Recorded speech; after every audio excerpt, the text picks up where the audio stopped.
Hi, Art Seekers. We are here in the most amazing parking lot ever in LA with Bleep Bloop. Very excited to get to talk to you. First things first, how did you come up with the most fun street moniker I have ever heard? So it's a series of numbers, right? It's 81339, 81009. It's a combination of you know birth dates and all sorts of things. Yeah. So that's what it came about. It's all malleable. So if it's fun, or if it's it's irritating, any way I can get into people's heads or in their skin or whatever, it's all good. Do you see a lot of crossover between music and visual arts in your work? Absolutely. Visual language is all very musically inclined. I mean, if you look at music sheets, a lot of what artists are doing nowadays with just filling space with color and line orient is very much symptomatic of that. I'm very much attuned to thinking in movement, especially in time-based movement, animated format. Watching how people walk. I mean, sometimes you can tell somebody's whole personality by the way that they gesture or do something. So it's just stuff like that. It's always in the back of my head. It's a lot of dancing, love making, and playing around. I mean, just any kind of movement, dance, worship, even. And some of my characters seem to be in some sort of religious stance sometimes. It's just any kind of thing where we kind of just blend together in our movement. What are some of the symbols and icons in your work?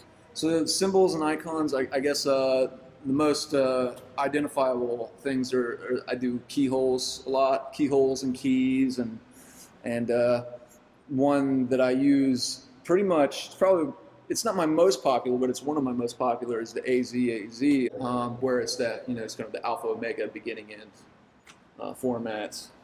And let's see what else we got here. You have a lot of eat boys. I don't know if you want to explain the root of that little character. Well, he's just got more written on his tongue. That's really all there is to eat boy. He eats, he moves. It's to be deciphered by the consumer of what the more actually means. Most people try to bring some sort of negative connotation to consumerism. I don't really feel so negative with how Eat Boy's a consumer. I think he's more of he just goes.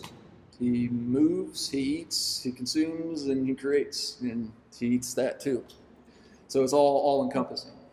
And going further, I guess that's just really it. That's why he's got 3 feet. Like Pac-Man. Yeah, I guess. Right? I mean, Pac-Man doesn't have feet, but just sort of the eating and the consuming and the moving. Yeah, for sure. I've thought about doing lots of things with these characters, and I guess I've got this kind of quasi-opera going at the moment with the Bunny and Eat Boy and a couple other characters that show up more rare, but it's mainly, it's a duet between Bunny and Eat Boy right at the moment. What is your process? How do you get from the characters playing their opera out in your head onto the wall?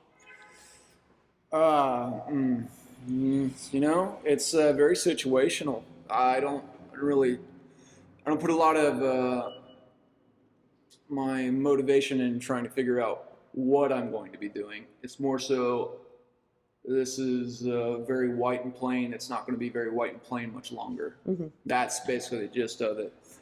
Like I said, music, much more improv.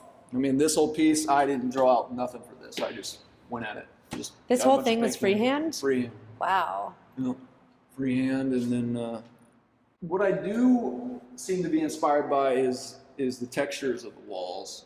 This one's very flat and wood, so therefore I can bring lots of things out of it, because when you see wood grain, you can see faces in it sometimes. I mean, it's a very human response to any kind of surface, I guess.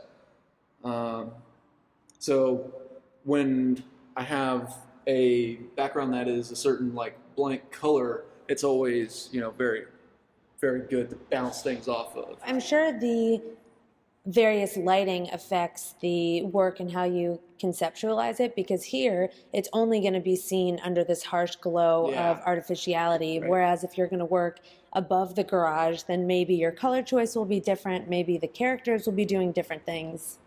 Yeah, I kind of like that. I kind of like that it's not all my input. I definitely wasn't aware when I started painting that it would have this yellow shimmer the whole time.